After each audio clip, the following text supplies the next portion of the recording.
Big Cat Weekend seemed to be a success. Got a commitment as well as probably more coming very soon.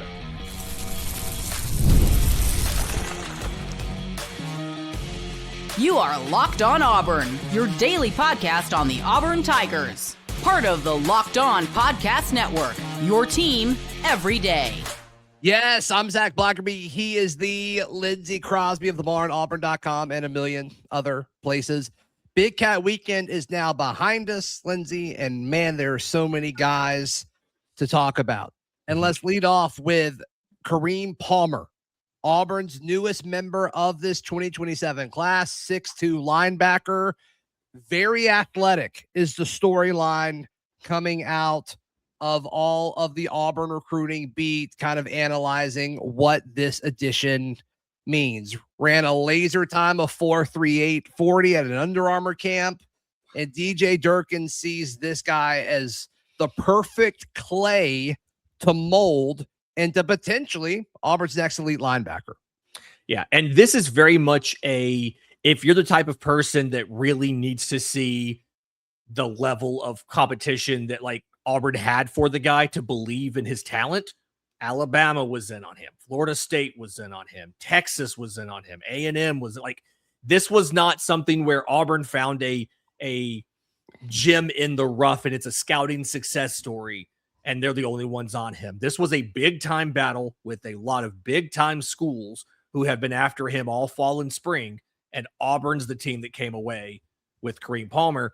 Anytime DJ Durkin is sold on a linebacker and pushes for the guy, yep, that's okay. Yeah, I trust it. I want him. Put him in the class. They did. Yeah. Some early comparisons of like Xavier Atkins from like an athleticism standpoint, which, okay, sure. Yeah. Obviously, there's more to that, right? We spent all last offseason talking about if he can put it all together. And obviously, Xavier Atkins did do that. But I do think there are some steps that Kareem Palmer will have to take. But of course, this is a kid going into his senior year. And full transparency, like I love seeing how he scored so well in all these athletic metrics. Yeah. Watching his tape, I didn't see the fastest linebacker in the world. I just didn't see that on tape. Now, obviously, what DJ Durkin sees is going to go way farther than me. And I want to be clear. I don't think I saw anything bad or negative. I saw a linebacker that looked fundamentally sound in the box and was really elite at making guys miss as far as navigating through traffic and kind of eluding guys that got to the next level. He did a really good job of offensive linemen and lead blockers from the backfield, depending on what the scheme was, making sure that they did not engage with him and he just went straight to where the football was. Now, obviously, athleticism is part of that, but I don't really think he got that with the tape that I watched by having extreme athleticism. I think he had that by feel of the game and just kind of understanding what he needed to do. Now, obviously, you can put all these things together and become even greater, which is the best case scenario for Auburn. But I've seen a lot of really intense comparisons for him over the weekend. And look, I hope all of them are right. I'm not quite there yet as far as saying like, okay, could this guy be the next Xavier Atkins? I think someone like compared his athleticism to Roquan Smith. I think it was Jason Caldwell that did that. Like, that'd be awesome. That'd be great. And pure athleticism, that might be true, but obviously it takes more than just athleticism to be an elite linebacker. I always love the comparisons and how and baseball's notorious for this, how it just creates lofty expectations. These guys can never. Well, we love comps, right? Yeah, in exactly. Sports. Like, okay, who is this guy we just got? What's he going to be like? It's part of it. Yeah. And the comps for him are exciting because to your point, yes, it feels like so many guys at the high school level. And I think where you sometimes go wrong in evaluations, so many guys at the high school level are able to do it either because they have freakish athleticism and they're just bigger and faster and stronger than everybody. Right. Or they know what's going to happen. They have all the natural instincts and they're covering for a lack of athleticism with knowledge and preparation and feel for the game. And when you see a player that tests really well, but also plays like he is very well prepared and understands what offenses are trying to do and understands the game at a deeper level, it gives you a path to seeing how, okay, he can meet some of those comparisons and expectations when both of those sides come together in college. And I think that's what's really exciting. I've seen some places have him as a 3-star. He's like the 41st linebacker in the class. Like, I think he's a 3-star across the board, which feels is interesting. If he's as athletic as all of these testings are saying, low in that. I don't know. I mean, we say it all the time, like rankings aren't everything, but this one is a little weird of like, why is he a 3-star then?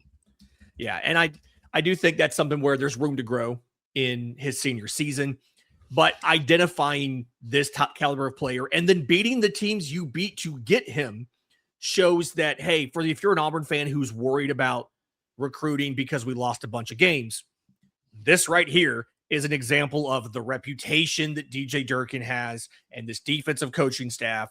Guys want to play for them because of how good they are, no matter how the team did last year. So I think it's really hard to look at this as anything but something that answers a lot of questions that a lot of people could have had about the upcoming season, the state of the program and all that. Yeah. 2 quick notes. And then we'll get to the rest of the guys that were here. Mm-hmm. It still seems like Auburn is still going after their top 2 linebackers on the board, which is Isaac McNeil from Mobile. He plays at Viger. He's a linebacker. And then Jeremiah Culpepper, who's from LaGrange over in Georgia. Those 2 still appear to be the top linebackers on Auburn's board. They will. LaGrange is like East Alabama, really. It's really close to Alabama. It's really East Alabama. It's close. The time change is really what sets it apart. Yeah. Exactly an hour apart. Bad joke. But they're still going to pursue both those guys. So assuming Auburn will aim to take more than one linebacker in this class, which I guess makes sense. I'm also interested in, look, there's a lot that goes into this, but Sunday morning, Kareem Palmer shared the video of him kind of in the midst of a circle in Auburn's football facility with the microphone committing to Auburn. And of course, everybody's excited. I love it when Golesh daps up a player after they commit. I think that's awesome. Mm-hmm. And I think it shows the genuine excitement and the connection that he has to his players, which is cool. Yeah. I'm wondering what the benefit was for him announcing mid-morning on Sunday. Not when you had the attention of everyone with Big Cat Weekend happening, when he did commit on Big Cat Weekend. Yeah. Or on Big Cat Weekend Saturday. He was committed. It's what it looked like for that video.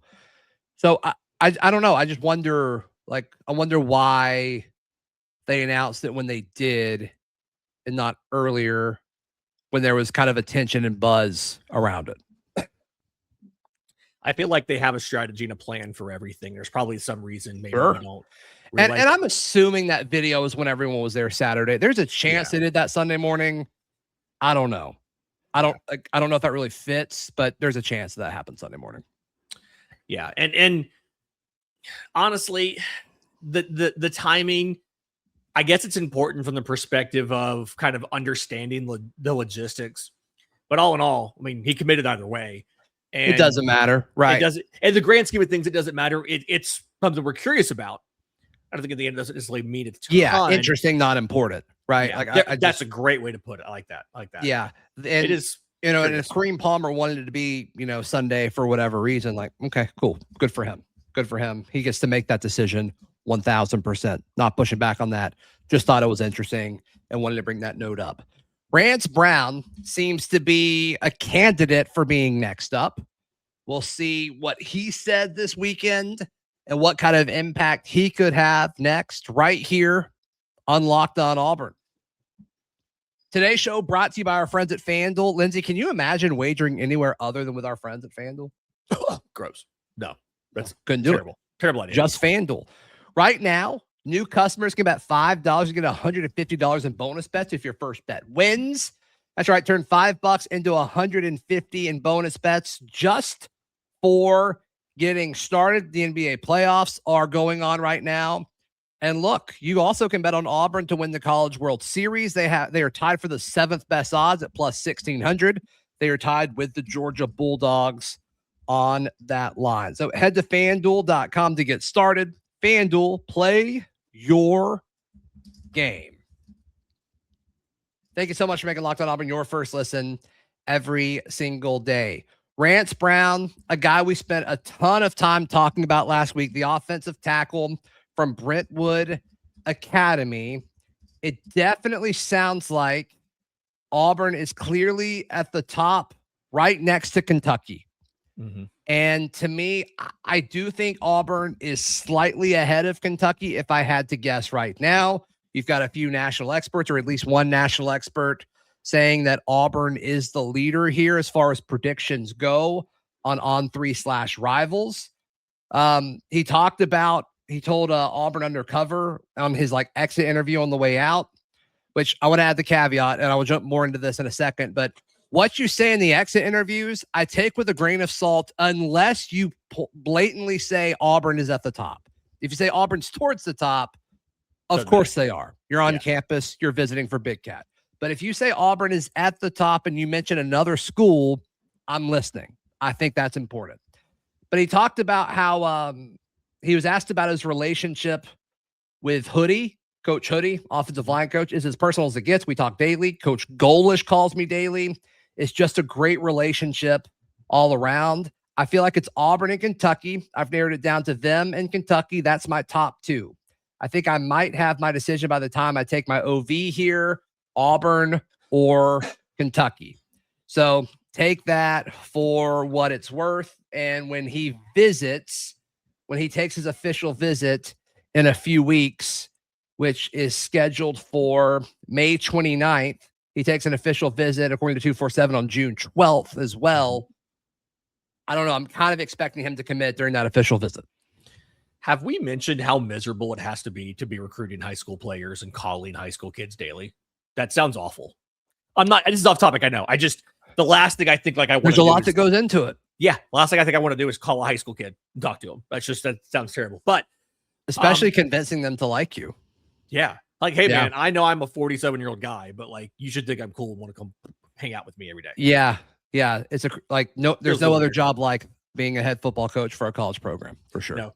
But to your point, I do like that there's multiple relationships with the staff and that the head coach is involved in this one, because it feels like there's no way for the head coach to be involved with every recruit. And I'm sure all of the big ones get time from Golesh daily, but the fact that he's hearing from both Hoodie and Golesh every single day shows you, I think you can learn a lot from something like that as far as the priorities go, working on the basis that the head coach has a limited amount of time every single day to do things. So I do think they want him. It's obviously very, very strong. And the fact that they are pushing that hard at him makes me think, okay, I don't know if Kentucky's doing that or not. And I don't know. I think Cutter Leftwich over there is the offensive line coach.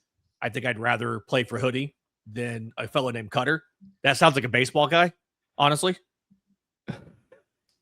It's my favorite pitch. Yeah. Sure. It is your favorite pitch. Yeah. So I like Rance Brown. I talked about him a ton going into Big Cat. 6'6". I think a more updated weight was 300. I said 290 all last week. And I think there's more to his frame. I think he moves well. It does seem like he owns guys against him, he's absolutely moved them off the ball. Mm-hmm. And I had a few people message me when I questioned the competition of Brentwood Academy, and the answers were kind of all over the place. So I still don't fully understand. If it's remotely competitive, then he's a really good player, because he is just moving bodies consistently. So Rance Brown is a name to watch, Auburn or Kentucky. He transferred into Brentwood Academy for this upcoming season. He didn't play for them last year. He's transferred in for 2026. Oh yeah, you're right. I'm looking at it now. It's with Gadsden. Yeah. So there you go. Yeah, he is moving bodies against Gadsden's level of competition. Yeah, and he's moving up into Brentwood Academy for this year. Yeah, that's a good note. I'm glad that you said that. Yes, I'm glad that you said that. Every now and then I sometimes get something right. Dude, you nailed it. There are a few really opinionated people Sunday though. Holy cow, that was crazy. It's folks, listen, I don't know why all you guys have very strong opinions about Brentwood, Tennessee. It's in a song, but like that's it. I mean, come on. So Rance Brown down to Auburn or Kentucky. My gut is that he will be a part of Auburn's class at some point in the next few weeks. All right, other guys stood out as far as what they said leaving campus. And yeah, we'll tell you why that's important in just a moment, right here on Locked On Auburn. All right, final few minutes on this edition of Locked On Auburn. Big Cat Weekend behind us. All right, let's start things off or continue with Nash Johnson III, a corner that I really, really like his tape. Talked about him a ton. That's a big last week. And once again, I don't really care what you say leaving your visit with the quotes, unless you just specifically come out there and say Auburn's at the top or Auburn's at the top 2, top 3, and you list the schools. Right. He has a quote, Auburn is at the top.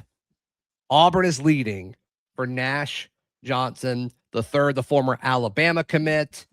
Auburn is currently beating out Miami, Clemson, Tennessee, and Ole Miss. And he's got a commitment date set for June. Then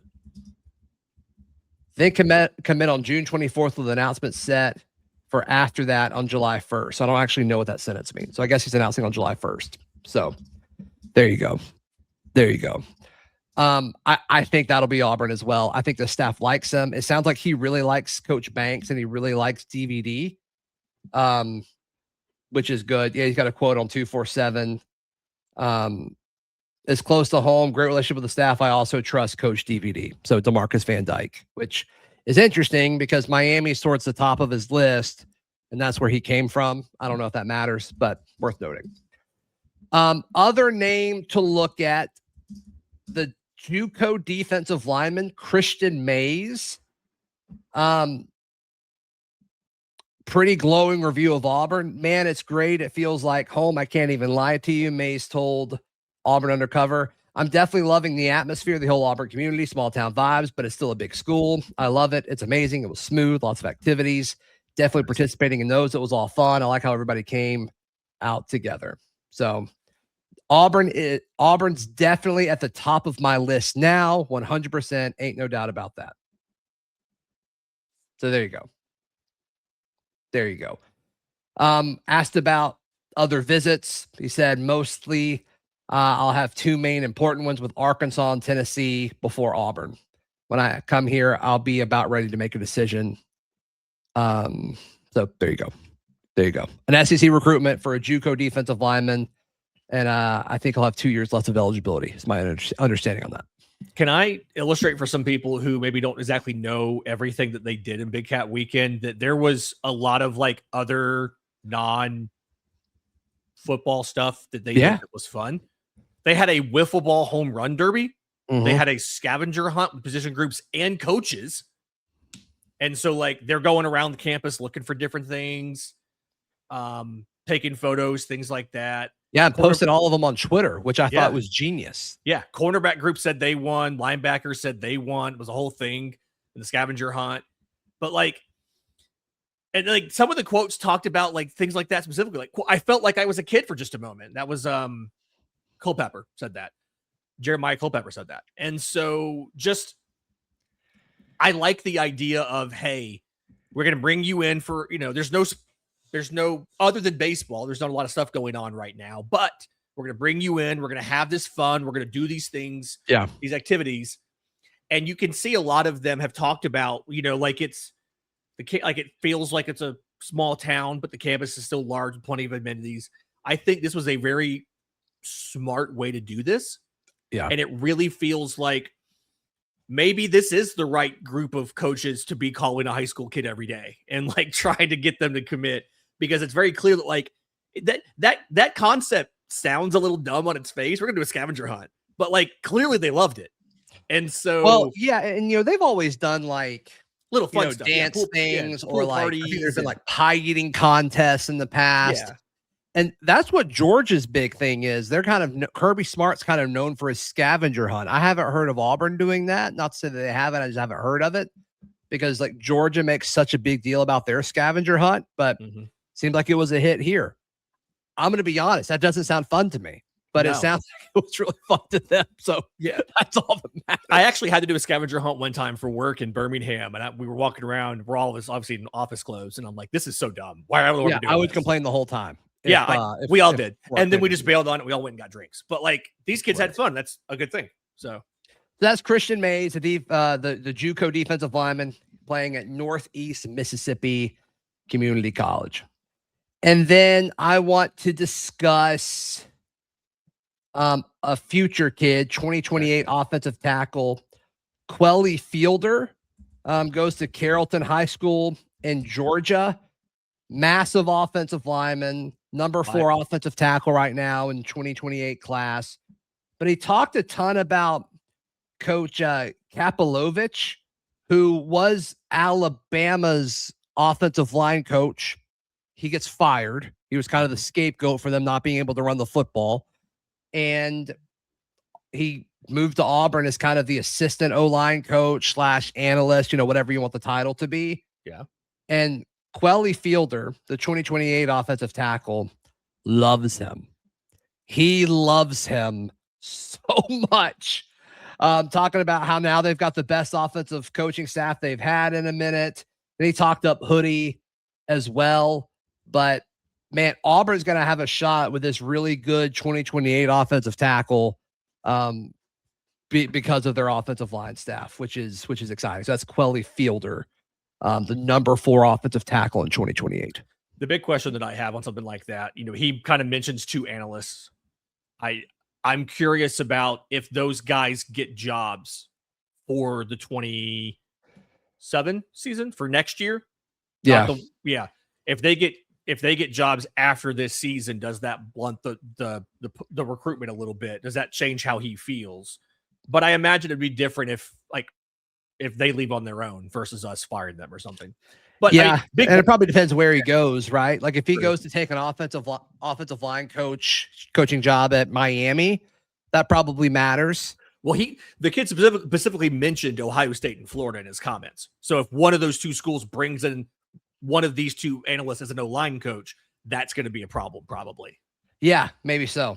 But does Auburn choose to invest in its analysts and assistant staff and all that? We'll see. But worth noting there too. Anytime Auburn's in a good spot for an offensive lineman, we're definitely going to talk about it here. Number 3 in the entire class out of Carrollton, Georgia. He's I think he's already 6'4", 6'5", over 300 already as a rising junior. Which is absurd. Is that throw on 3?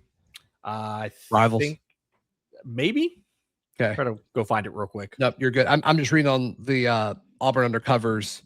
They've got him as the number 4 offensive tackle, but it might be slightly higher on 3, which, I mean, regardless, he's a good player. He's a good player for sure. On 3 has it. On 3 has it as number 3. Cool. Yeah. We take whoever gives them the better ratings. And that clearly that always changes no matter what the ratings are. Yeah. We like whichever one says the best. Depending on the kid we're talking about. Right. Exactly. Whichever one ranks him higher, we'll go with that. It's like college baseball rankings. He's a 3-star every place but one, and one place has him as a 4-star. It's like, he's a 4-star. Good. Done. Yeah. That's the one we go with. That's how it works in college baseball. It's like, it's 1 versus 2. Well, yeah, but somewhere else has it as 5 versus 6. And you're like, no, we're going with 1 and 2 because that's what this one says. Like that's how it works. I do think college baseball is weird how different people, like there's a disagreement on the most important poll. I do think that's interesting. Yeah, like there's not one consensus poll, and it kind of goes around. And I'm going to be honest, I don't really pay a lot of attention to coaches' polls because how many coaches do you think are watching all of these games? Right. Most of them are probably done by an SID anyway. But it's just one of those. There's so many polls out there, and there's not a consensus one. And so my favorite thing is every week Auburn baseball would put out the rankings graphic on like a Tuesday morning or a Monday afternoon. And it's like 5 different, number 4, number 6, number 7, number 8. And I'm like, okay, they're one of those. Well, and you'll see the rankings next to them on the TV broadcast. And then you'll pull up the stat broadcast with all the stats and box scores so we can do a show. It's a different one. And the rankings are different. Yes. Because like one of them had Georgia 4, Auburn 5. One of them had Auburn 4, Georgia 5. It's like, what's going on here? What's happening? So craziness for sure. Lindsay, how can people check out everything you've got going on? I'm on social media at Crosby Baseball. The Auburn baseball coverage, the Bar in Auburn, Bar Baseball Show, and here, the Atlanta Braves coverage, bravestoday.com, the Braves Today podcast, and the Locked On Braves postcast live after every single Atlanta Braves game over on Locked On Sports Atlanta. Please like the video. Please subscribe. If you're tuning in on audio, please subscribe and leave us a review. Helps the show out a ton. We'll see you next time. This has been Locked On Auburn.